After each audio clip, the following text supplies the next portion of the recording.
ce qui m'intéresse, c'est l'intérêt américain, puis le droit international, je m'en sac. Ça, là, je vais vous faire une métaphore, c'est se concentrer sur le maringouin qui a été effoiré dans ton windshield, puis d'être content de l'avoir effoiré, c'est ta préoccupation, alors que tu vois pas 100 pieds devant toi, il y a un 18 roues qui est stationné, puis dans 5 secondes, tu vas rentrer dedans. Le problème, là, c'est ça. Quand tu détruis le droit international, c'est une victoire immédiate sur le court terme, mais tu sais pas ça va être quoi les conséquences sur le long terme. Moi, j'en vois 2 conséquences. Premièrement, dans le monde d'aujourd'hui, le droit international qui a toujours existé pour protéger les plus petits des plus forts n'existe plus. Ça n'existe pas. Le dernier clou, là, il est dans le cercueil, c'est fini, enterré, c'est mort. Maintenant, c'est l'époque des empires où les Chinois, les Russes, les Américains vont intervenir. Et la norme historique, d'habitude, dans les civilisations, on s'entend, depuis 45 à aujourd'hui, c'est une aberration historique. Là. Ah oui, mais donc, le monde des empires, c'est un monde de colonisation. On va là, on prend les ressources naturelles, puis on redistribue pas en fonction des intérêts du peuple local, c'est en fonction de nos intérêts à nous. C'est quoi maintenant la seule et dernière garantie qui permet à un pays de préserver sa souveraineté? On s'entend dessus que si Trump a fait ça pour l'établissement de la démocratie, pour renverser un salaud, on s'entend dessus qu'il fera pas ça en Corée du Nord? Non.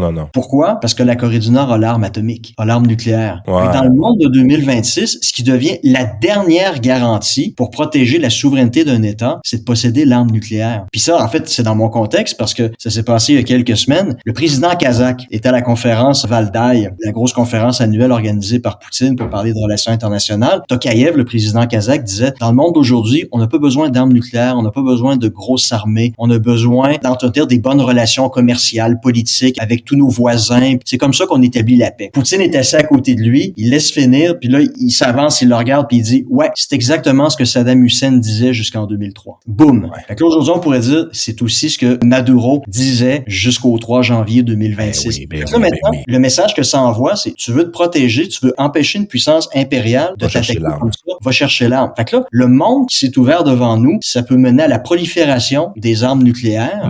Puis ça, honnêtement, moi, c'est pas une perspective qui me réjouit énormément.